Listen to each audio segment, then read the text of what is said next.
El tema, como ustedes pueden observar, más propiamente es el machismo y el matriarcado, que son por lo general las que se estudian en conjunto.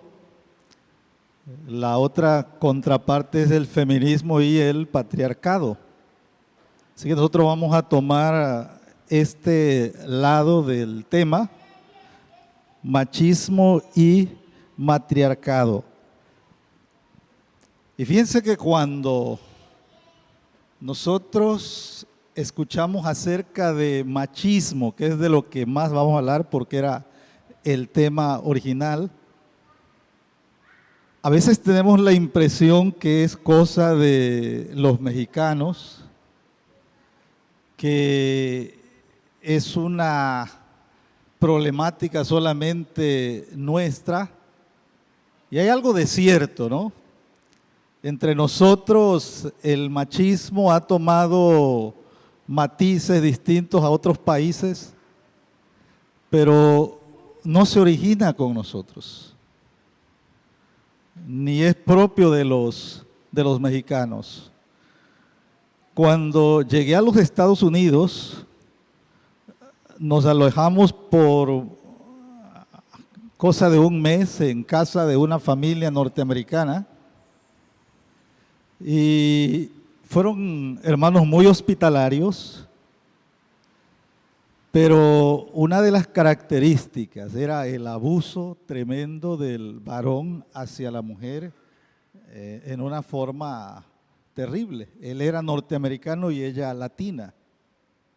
Entonces existe también este problema no solamente en México, sino también desde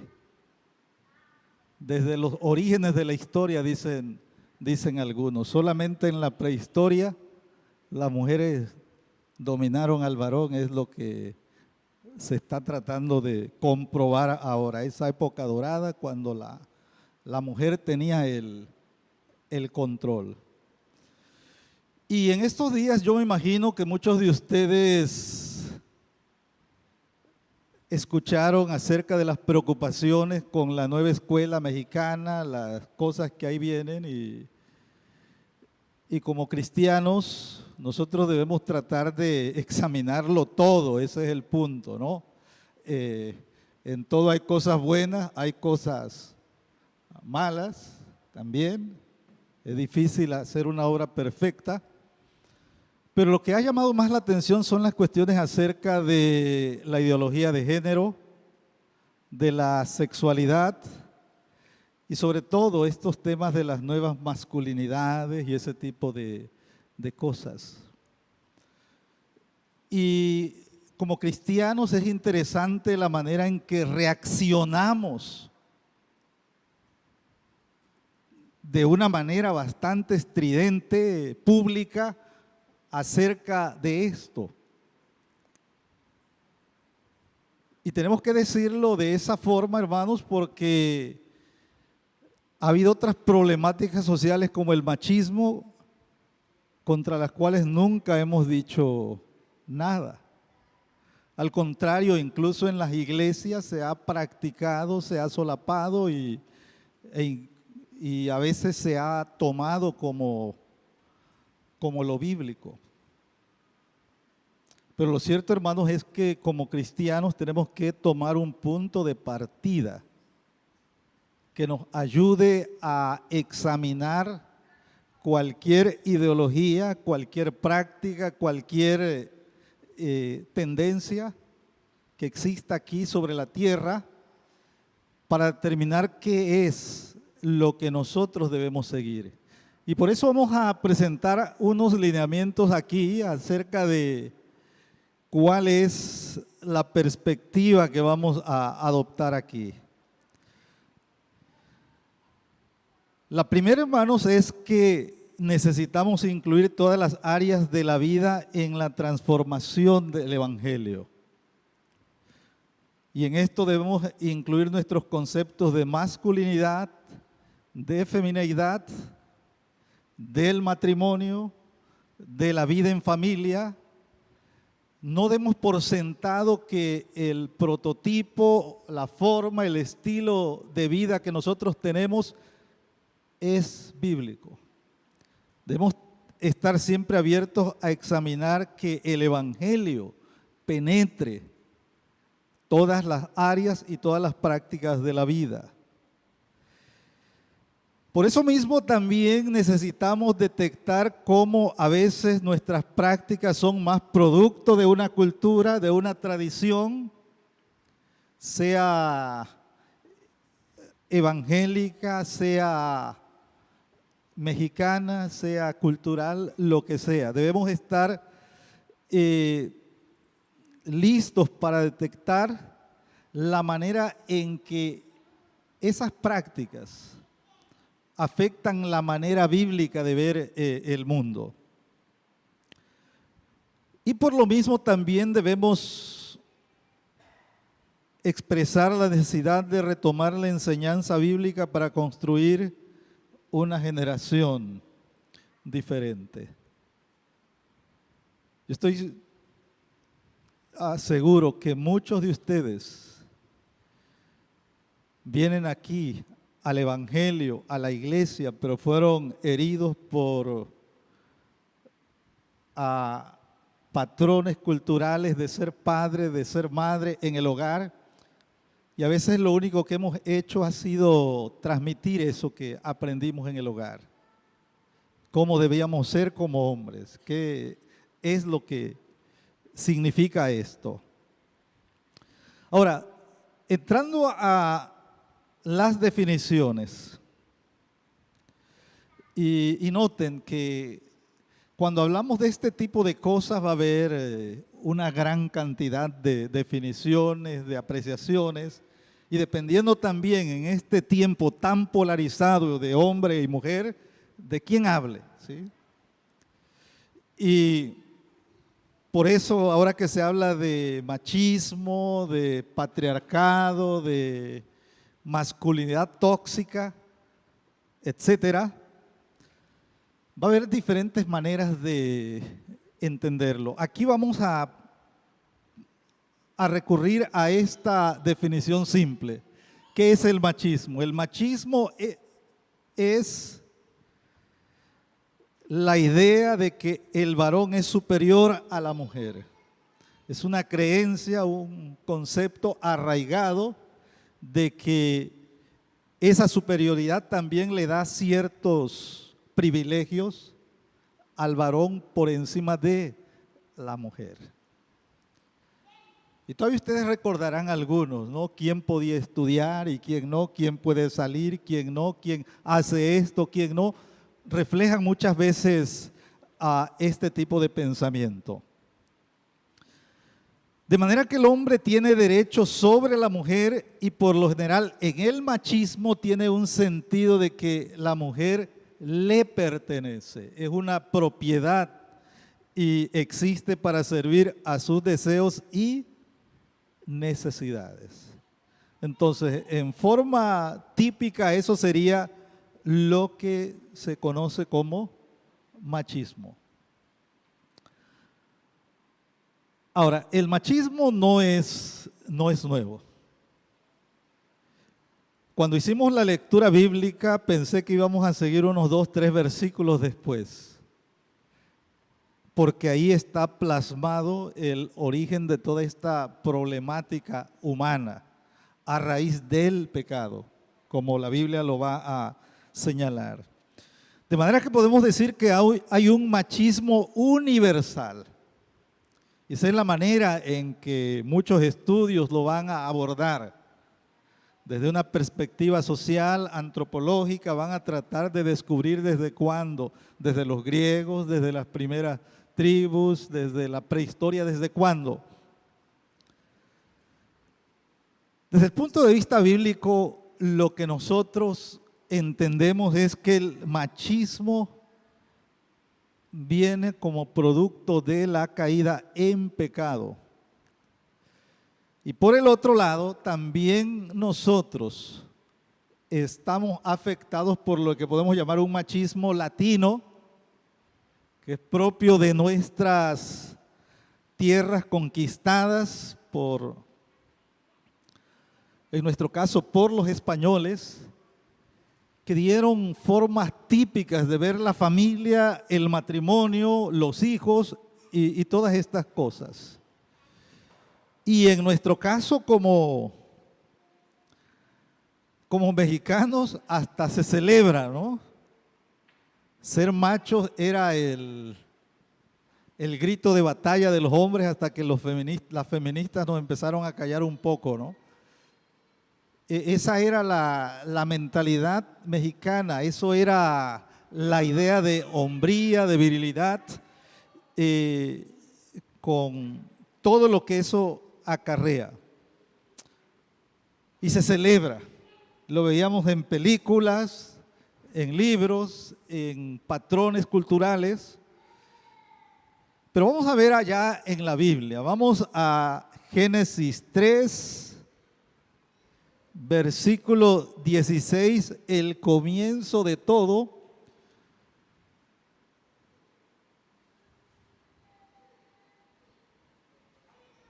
¿Pueden leerlo, por favor, el versículo? ¿Cómo dice? Porque está en otra versión, creo, no sé. A ver, ¿cómo dice?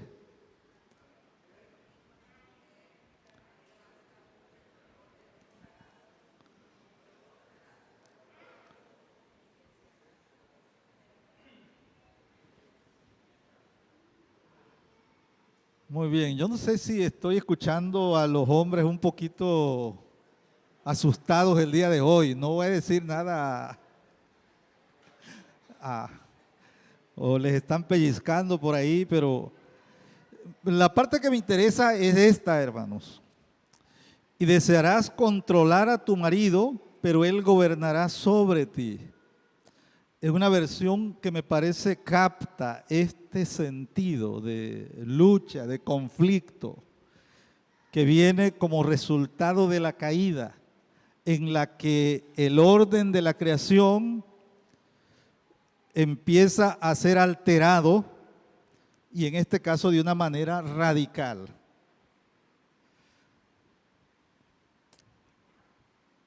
Esto es lo que conocemos aquí, o le vamos a llamar el machismo universal. Se da en todas las latitudes. Eso es lo que por lo menos se ha llegado a descubrir.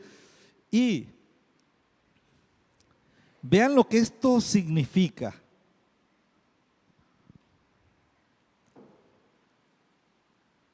En el momento de la caída, los hombres han desechado a Dios como su padre y han preferido escuchar la voz que aquí le llama un padrastro espiritual inmisericordia. Es decir, prefieren seguir al padre de mentiras en lugar de al creador que había establecido un orden ya para su creación. Entonces, espiritualmente quedamos huérfanos de Dios. Y esto produce esta característica de desamor en la que desarrollamos un carácter en la que vamos a tratar de imponernos sobre otros. No solamente es el varón sobre la mujer, también hombres van a tratar de dominar a otros hombres. Y va a haber una guerra por el poder en la relación que bíblicamente es la relación que debería reflejar la mayor unidad, la mayor intimidad, el reflejo de la unión entre la Trinidad misma, ¿no? Porque el matrimonio creemos que es la relación que expresa la unidad y la pluralidad de una manera más bella aquí sobre la tierra y aún así imperfecta. Entonces comienza esta guerra desde ese momento y que se va a ver plasmada a lo largo de las páginas bíblicas, sin que eso significa que la Biblia está justificando ese orden. Así que el comienzo está desde las primeras páginas de la Biblia, pero vamos a examinar el machismo que más nos afecta a nosotros como mexicanos, lo que conocemos como machismo cultural. En Latinoamérica, este machismo va a dar por resultado patrones de lo que significa ser hombres y de lo que significa ser mujer. Vivimos en una sociedad donde abunda el machismo y a la vez da por resultado su contraparte. Eso va a ser lo irónico del asunto. Que entre más se ha enfatizado el dominio del hombre sobre la mujer, en México, el resultado ha sido que en algunas áreas la mujer es la que tiene el control. Porque el hombre siempre está ausente, está distraído, está con sus amigos y la que tiene el control en la familia muchas veces es la mujer. Y eso es lo que aquí llamamos el matriarcado. Ahora vamos a ver más de cerca estos patrones culturales. Y vamos a remitirnos hasta el tiempo de la conquista de México, hermanos, en nuestro caso, porque va a expresar ciertos rasgos que van a quedar plasmados en toda una cultura, que van a ser transmitidos de generación en generación y que los mismos cristianos muchas veces no hemos sido capaces de hacerlos a un lado. Los asumimos ya como la manera de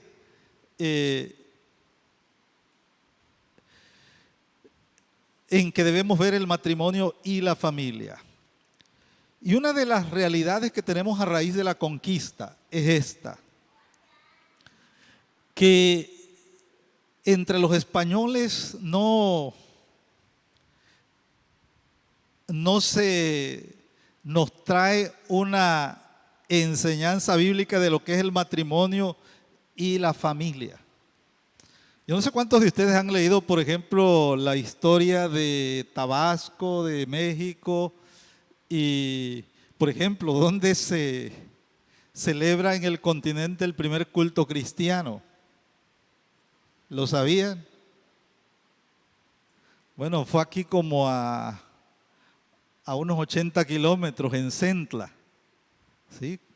Donde empiezan en el día el domingo de Ramos, se celebra el primer servicio cristiano, vamos a decir, ¿no? Pero también según el relato de los conquistadores, en esa misma ocasión les dieron algunas doncellas a los conquistadores. Y esas doncellas se las repartieron cristianamente, ¿verdad? Cada quien se llevó una de los generales allí. Y eso da por resultado el concubinato muy común en nuestro México desde ese tiempo. O sea, ha sido una práctica bastante extendida. De manera que si no hay una enseñanza bíblica, porque también debemos recordar ese detalle, la conquista de México y de toda Latinoamérica se veía como la compensación divina de las tierras perdidas por la reforma allá en Europa. Y hasta se hacía una comparación entre el Martín que les quitó las tierras allá y el Martín que vino a recuperarlas acá, un sacerdote. Y sin embargo, como fruto de la contrarreforma, la lectura de la enseñanza de la Biblia y la enseñanza bíblica estaba prácticamente prohibida. Así que no hay, aun cuando vienen con toda una religión supuestamente cristiana, no hay una base bíblica para todas estas prácticas. Y lo que resulta de esto es un tremendo libertinaje sexual que va a dar origen a este machismo cultural en México y al mestizaje.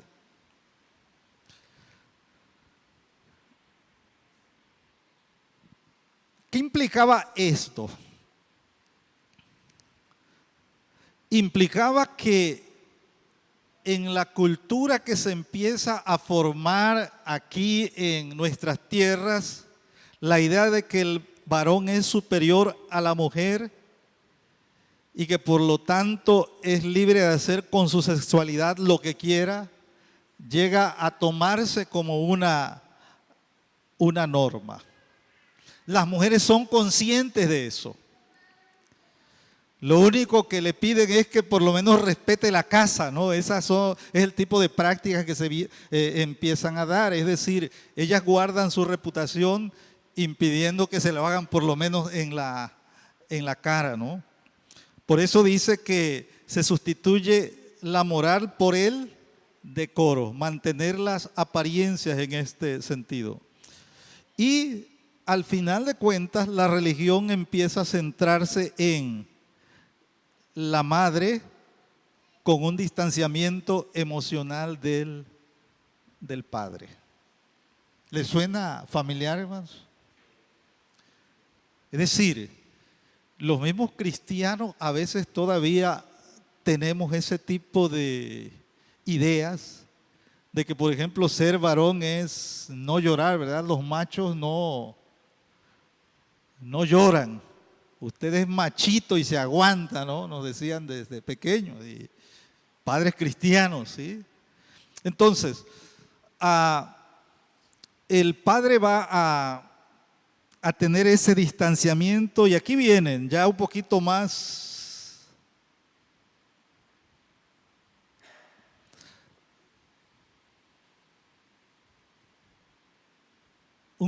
especificado lo que esto implica en términos de nuestra cultura mexicana. Y vamos a tratar de pasar esto un poco rápido porque creo que lo van a entender. Noten qué produce el mestizaje. Es decir, padres españoles que abusan de mujeres indígenas, pero no reconocen a los hijos. Y entonces tienen hijos ahí que son medios blanquitos y se sienten parte de acá, pero no los acepta el padre, y tienen una mamá de la cual se avergüenzan. Eso es parte de lo que esto significa. Le da una ventaja, es cierto, pero al final de cuentas el mestizo es una persona desubicada en ese sentido. Es un huérfano emocional, dice allí, y como padre, el padre se convierte en un ser remoto y autoritario. Y no se imaginan ustedes, hermanos, cuántas veces como pastores hemos llegado a un hogar en el que líderes de la iglesia expresan ese tipo de comportamiento. No estamos hablando de los de aquí, ¿verdad? Estamos hablando de otros casos. Pero es la tragedia. Es la tragedia de que este tipo de cosas siguen existiendo muchas veces en una doble moral, en una doble vida en muchos cristianos. Así que como padre es un ser remoto y autoritario, como marido es una persona déspota, infiel y exigente, y como líder es una persona violenta, arbitraria y hasta cruel, que es una de las representaciones más típicas del macho, ¿verdad? Una persona violenta, sensible, etcétera.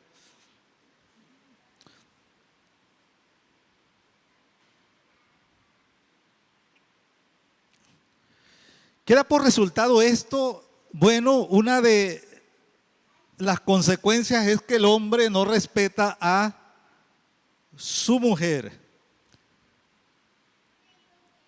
Como es inferior, no se siente con la necesidad de rendir cuentas, no se siente obligado a serle fiel porque la considera inferior, se vuelve engañoso, mujeriego, infiel, pero noten también, pierde el respeto de sus hijos. ¿Por qué? Porque no está allí para ellos.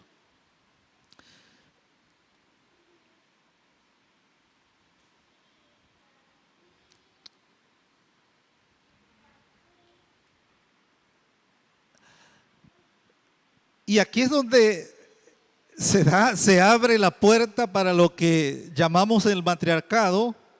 Las mujeres, como él no está allí y parte de su masculinidad depende de que la mujer no lo mande, al final es ella la que reemplaza en el hogar al hombre, porque a veces ni ellos mismos se respetan. Y esto pervierte el orden que encontramos en la Biblia acerca de la autoridad en la familia. Lo que encontramos en la Biblia es otra cosa, pero esto es lo que culturalmente ha sucedido aquí en nuestro país por muchos siglos.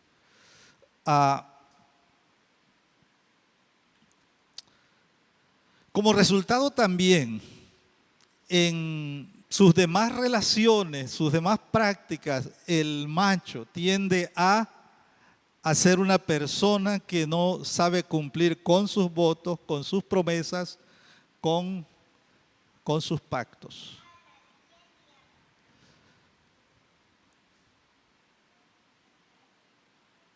Veamos otras. El macho también se caracteriza por esta compulsividad sexual, por la necesidad de estar demostrando su masculinidad, su hombría, conquistando al mayor número de mujeres posibles. Y si no se lo permiten, que vienen a ser el tipo de conductas muchas veces toleradas ya socialmente, por lo menos es una persona coqueta, galante, ahí tirando indirectas a las mujeres. Esto lo impulsa, por supuesto, a la lujuria y a la inseguridad. Si a alguno de ustedes le tocó leer alguna vez a Octavio Paz, a Samuel Ramos y otros autores que trataron de entender la psicología del mexicano, uno de los detalles que siempre apuntaban era la inseguridad que se expresaba a través de esa búsqueda constante de hombría. Cree que el sexo es la única manera de ser varón y el machismo se convierte en una lujuria socialmente establecida.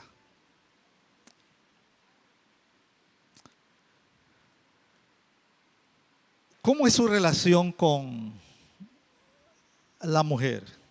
Veamos. Una característica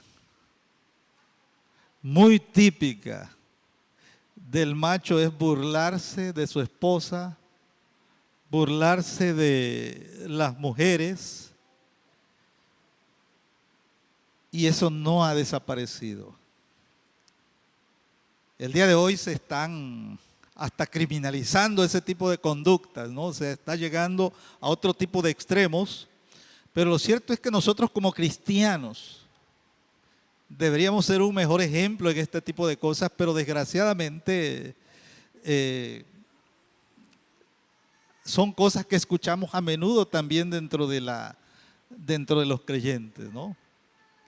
Ayer estuve en una conferencia con pastores, ancianos, allá en un presbiterio. Y alguien tocó el tema precisamente de del papel de la mujer y del varón y ese tipo de cosas, y que el varón es el que tiene la autoridad en el hogar. Ya cuando estamos en la comida, en una mesa estaban unos hermanos riéndose, ¿no? Y el motivo de la risa era, ¿para qué hablamos de quién manda en el hogar si ya sabemos que las que mandan son las mujeres, ¿no? Decían, a manera de broma, ¿no? ¿Sí? Recuerdo un hermano diácono que siempre hablaba de que alguien le preguntó, ¿y a ti te manda tu mujer? ¿Y quién más? Dice, ni modo que me mande la tuya, ¿no? ¿Sí? Entonces, nosotros muchas veces, hermanos, vamos también estereotipando el carácter, la conducta, los valores de la mujer y hacerlos ver como si fueran inferiores. Tengamos cuidado. El macho solo sabe amar a una mujer, a su mamá. Por eso el 10 de mayo aquí es un evento enorme. Por eso el culto a la guadalupana tiene un arraigo también tan grande en nuestra cultura. Y al final de cuentas reduce el amor al sexo y el romanticismo se convierte en un deporte. Vean a los albañiles, ¿verdad? Flores al por mayor. Vayan allá con los chilangos, ¿no? No lo digo por los chilangos, pero es impresionante la manera que tienen de estar tirando flores a quien va pasando, ¿no?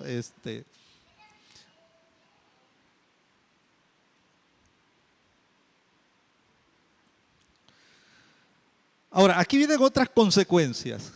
Cuanto más trata de enseñorearse y dominar a su mujer y a sus hijos, menos respeto le tiene. Cuanto más ignora los sentimientos de su mujer, menos cariño recibe. Cuanto más la somete al abuso emocional, verbal y físico, más se distancia de sus hijos.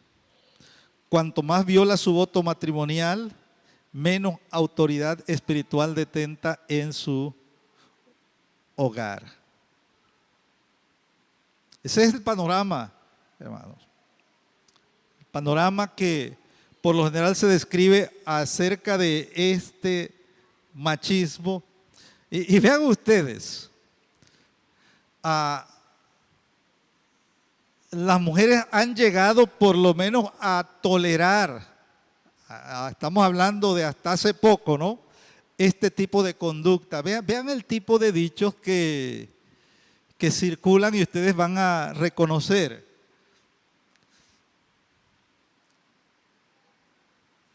¿No, nunca lo escucharon eso?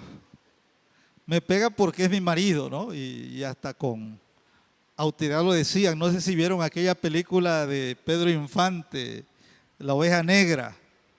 Es impresionante cómo una persona puede retratar la vida del mexicano, por lo menos de esa época, ¿no? De esa forma. Dicen también, amarra tus pollitas porque mi gallo anda suelto, ¿no? ¿Sí? Las mamás defienden a sus hijos a veces de esa manera. Así son los hombres, dicen, ¿no? Y ahora eso se ha vuelto más despectivo que otra cosa.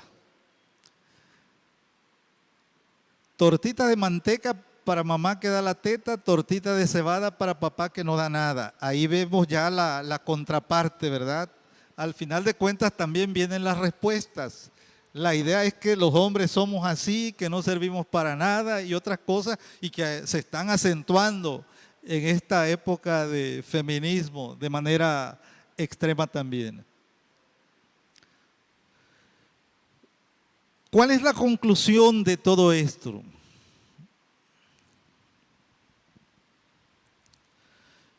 Que nosotros vivimos en una cultura que no refleja los principios bíblicos, aun cuando en un mapa religioso del mundo aparezcamos como países cristianos.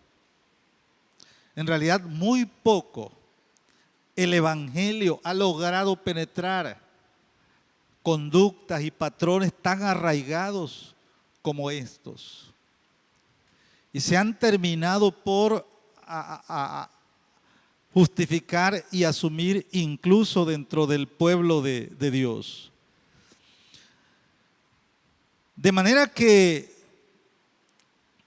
vivimos en una cultura donde los hombres han asumido un poder indebido, el del machismo, y una influencia igualmente indebida a las mujeres al machismo y el matriarcado. De manera que el machismo y el matriarcado se van a convertir en dos sistemas que se refuerzan mutuamente. ¿De qué manera? Aquí, y rapidito ya, porque mi tema más era acerca del machismo, pero ¿de qué manera se manifiesta el matriarcado? Como la mujer no puede controlar a su marido, entonces empieza a asumir un rol indebido para tratar de dominarlos, de controlarlos a través de otros medios. ¿A qué va a recurrir? A la manipulación para ejercer el control de la familia. Reitero, estamos hablando de la sociedad en general, no estamos hablando de su hogar. No voltee a ver a su esposo, a su esposa, no hemos dicho nada de eso. El matriarcado también llega a sentir un desprecio por ese hombre infiel, pero va a mimar a sus hijos varones, ¿sí? Y por último va a fomentar los roles tradicionales de los hijos. ¿Quiénes eran las que decían que no deberíamos lavar la ropa, barrer la casa? Las mamás, ¿sí? Ellas perpetuaban esos roles. De manera que el matriarcado y el machismo se nutren mutuamente y han existido en nuestra sociedad. Han afectado también a muchos hogares cristianos. Y la pregunta es, ¿por qué el Evangelio no nos ha llevado a una expresión más fiel de la enseñanza bíblica acerca del matrimonio, la familia, y ya en una mayor amplitud los roles de nosotros en toda la sociedad? Vamos a hablar de eso. Me dijeron que va a haber un poco de tiempo para preguntas, así que si tiene alguna al final vamos a intentar darle respuesta. Vamos ahora a la parte de la Biblia.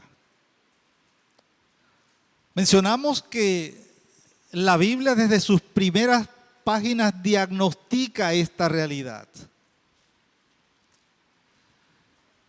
Identifica ese problema. La pregunta es, ¿resuelve el Evangelio esa problemática? Es decir, tenemos nosotros, los creyentes en Jesucristo, una manera de lidiar con esta situación, y la respuesta es que sí. Solamente cuando nosotros nos damos por vencidos y reconocemos nuestra insuficiencia, estamos en el camino de deleitarnos en el poder de Dios y saborear su gracia. Es decir, nosotros tenemos que llegar a la aceptación de que muchas veces en nuestros hogares no hemos reflejado la enseñanza bíblica, ya no se diga en el matrimonio, en la familia, sino incluso en nuestra propia vida y comunión con Dios. necesitamos retomar el diseño divino. Y esto significa lo siguiente.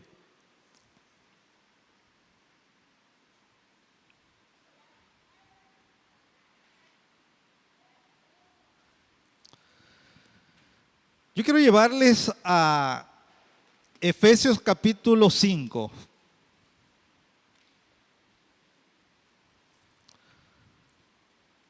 Y la razón es porque me parece que es el pasaje donde el apóstol Pablo, de una manera bastante puntual, nos lleva a los cristianos a reconocer que el evangelio no está separado de nuestras relaciones, de nuestras instituciones, sino nuestra nueva vida en Cristo debe también afectar todo eso, transformarlo y llevarnos a nosotros, que somos la nueva humanidad en Cristo, a hacer sal en este tipo de cosas.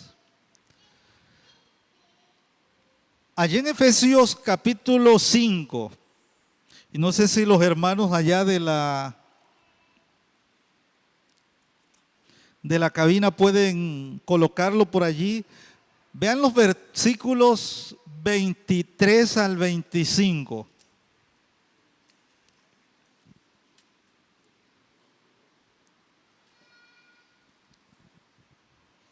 O 22 al 25 mejor. ¿Lo tienen por ahí?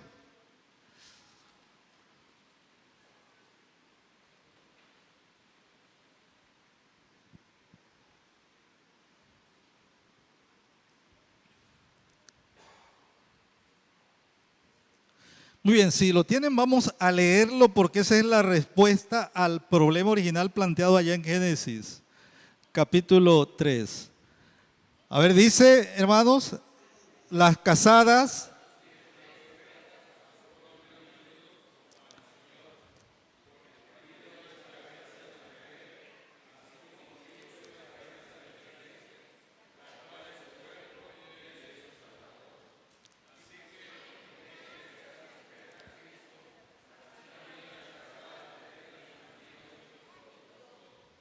maridos, amad a vuestras mujeres, así como Cristo amó a la iglesia y se entregó a sí mismo por ella.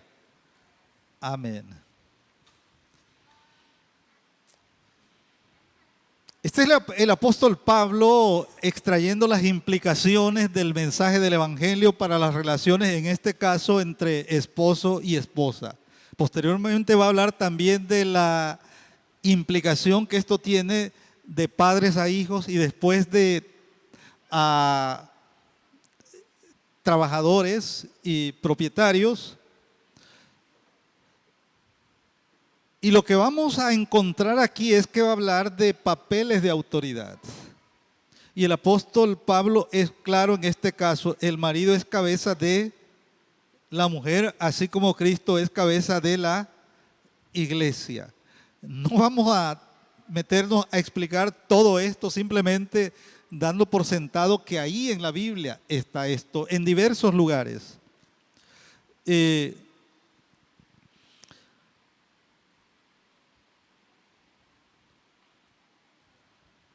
este contexto, el mandato del apóstol Pablo hacia el marido es impresionante. Y decimos impresionante porque muchas veces lo que causa algo de dificultad para muchas personas es el mandato a las mujeres que se sometan a los esposos. Pero en aquel tiempo eso era asumido, todo el mundo lo aceptaba. Lo que es revolucionario en el mensaje de Pablo es el mandato a los varones, porque el machismo ya estaba también en aquel tiempo, y de manera que el mandato al marido es amar a sus mujeres como Cristo amó a la iglesia. Y esto permea la manera en que nosotros tenemos que hablar y vivir el matrimonio. El matrimonio en este caso es un pacto. Gracias, hermanos. Si me lo hubieran traído antes. Gracias, gracias.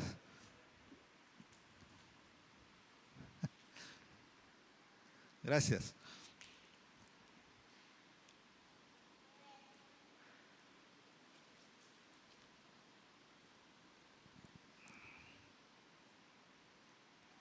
Vean lo que dice aquí en este caso, qué es lo que implica lo que el apóstol Pablo está diciendo. El matrimonio es un pacto en el que el amor está bajo autoridad y es una autoridad ejercida por amor. En el machismo, la autoridad se desliga del amor, se desliga incluso de los sentimientos. Está supeditado a una superioridad del varón a la mujer.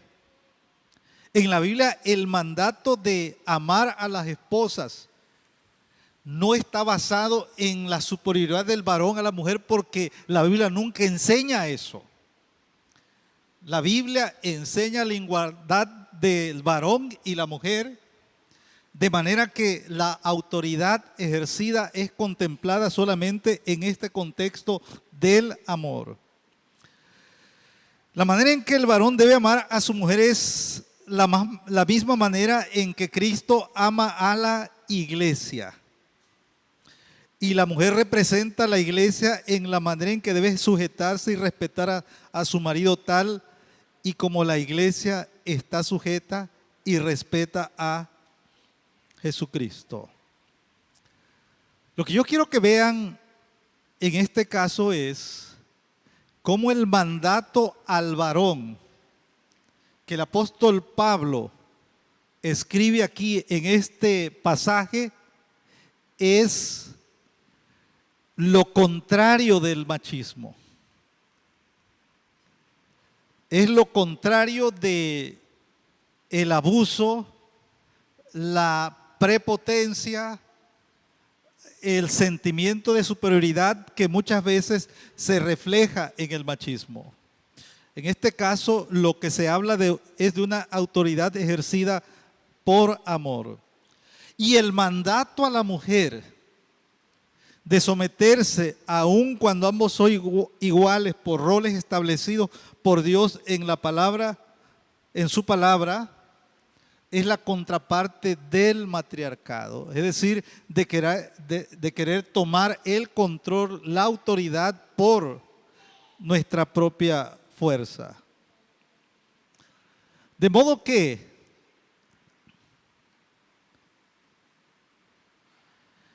cuando la Biblia da este mandato del amor a la esposa,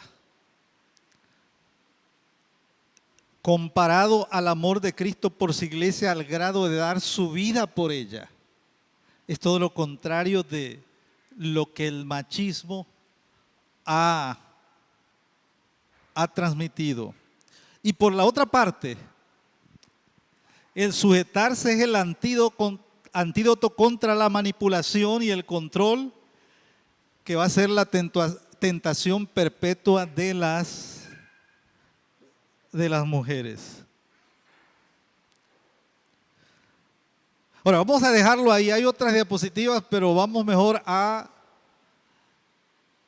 dar lugar a las preguntas que esperamos haya y que nos las pongan ahí por el centro y suavecita, ¿no? Buenas noches a todos.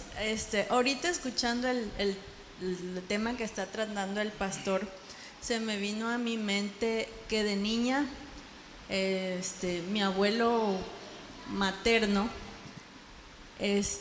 fue precisamente una persona que tuvo relaciones fuera de matrimonio, hijos fuera de matrimonio, y sus hijos legítimos dentro del matrimonio fueron 8 mujeres y un varón. Entonces, sí había esa parte yo siento que ahorita, como diciendo, retrocediendo la cinta para atrás, sí había machismo. Mi abuelo, cuando se enfermaba, todas mis tías, todos corrían a estar con él. Ahora sí que era una cosa como un imán, pues. Mi abuelita nunca, que yo me acuerde, la pude ver así enferma, al grado de que llegaran todos, así como cuando era con el varón, ¿no?, de la casa. Y ya de adultos, ya nosotros, sus nietos casados, comentábamos eso, de que cómo esa figura paterna venía a hacer eso, que incluso las infidelidades, sí había, no había maltrato físico, pero sí acciones que, por ejemplo, yo recuerdo que platicaba a mi mamá, que cuando mi abuelo a veces se enojaba, no sé por qué motivo, a veces hasta el plato de comida que se le servía, lo dejaba o incluso lo tiraba. Y mi abuelita, pues una mujer sumisa, nunca hubo reclamos, nunca hubo el porqué, ¿no?, de tener mujeres fuera de matrimonio. Y ese es creo que, no sé si a lo mejor algunos se identifiquen en esa parte, ¿no?, de nuestros abuelos, que hubo esa parte, ¿no?, de que sí se vivía de muchas de las cosas que ahorita se acaban de tocar. Sí, es una realidad que si le damos aquí lugar a varios testimonios se van a escuchar casos parecidos. Hermano, ahí va Pastor, en el caso de las iglesias, ¿cuál sería para usted una recomendación para identificar una problemática como la que se está planteando con el tema del machismo? Porque son temas tabús y eso me recuerda un poco como el que es alcohólico, que de repente dice, no, es que yo no soy alcohólico, pero cuando hacemos un test nos damos cuenta, es que yo nada más tomo cuando me invitan mis compañeros, soy bebedor social. Entonces, en el caso de las iglesias, ¿cuál pudiera ser una recomendación de usted para tratar de abordar estos temas de manera integral, ¿no? Eso sería mi comentario, me pregunto. Sí, es una cuestión bastante complicada, porque desgraciadamente carecemos de materiales que aborden estos temas de una manera bíblica. Y le voy a poner un ejemplo, ¿no?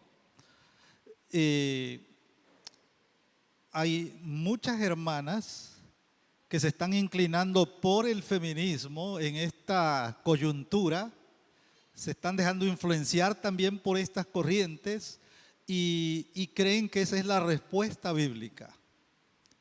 Entonces, yo creo que como cristianos, hermanos, debemos empezar desde los aspectos más elementales, como por ejemplo, cuestiones que son toleradas entre nosotros como varones, ya que el machismo era el tema más aquí, en el que quizás no le vamos a pegar a la mujer, pero sí muchas veces abusamos verbalmente o no le permitimos hablar o cosas de ese tipo que todavía tienen, que siguen siendo prácticas, ¿no? Muy fuertes en la iglesia. Entonces, tenemos que ser un poquito más capaces de discernir el abuso que puede existir de parte del varón hacia la mujer en maneras distintas a las que nosotros muchas veces creemos que es nada más abuso, ¿no? Hay muchas formas de abuso que son toleradas muchas veces dentro de la iglesia. Si un ejemplo es con la miradita, ¿verdad? ¿No han visto eso? A los esposos a veces cuando se le tiran la mirada y ya saben qué es lo que viene, ¿no? Sí, esos serían temas también muy buenos para la nueva generación, porque ¿qué pasa ahorita? Por eso hay muchos divorcios de parejas jóvenes, o la muchacha va con la ideología, me voy a preparar, voy a tener mi carrera para ver cómo va en la vida, si total, yo trabajo, yo gano, y no le dan la importancia al matrimonio. Sí serían un tema muy bueno para las nuevas generaciones. Mi sugerencia. Es el tema que sigue, el feminismo, ¿no? Bueno. El feminismo que está desvalorizando la familia, los hijos, el hogar y todo ese tipo de cosas. Y gracias, la verdad que ahí los hermanos son los que sacaron o tuvieron la iniciativa de tocar un tema como este, ¿no? Y no se tocan por lo general a veces en la iglesia. Muy bien, yo creo que ya fueron las preguntas. Déjenme decirles, hermanos, hay otras cosas que los hermanos me compartieron que yo no quise abordar. Por ejemplo, las cuestiones ahora legales que esto implica, ¿eh? Es decir, las cuestiones que están todavía en movimiento realmente. La cuestión de custodia de los hijos, de la criminalización del varón y ese tipo de cosas que apenas están en proceso. Y yo no me quiero meter en eso porque creo que es otro tema, ¿no? Es decir, que debemos de abordar después de esto. ¿Cómo podemos responder también a todo este tipo de cosas que ahora se están yendo al extremo? ¿Sí? Y bueno, yo creo que ahí hay tela de dónde cortar para el futuro también. Pues muchas gracias, hermanos. Esperamos realmente que el Señor les bendiga y que salgan deseosos también de incorporar en su familia, en su matrimonio, los principios bíblicos con la ayuda de Dios y de su Espíritu. Dios les bendiga.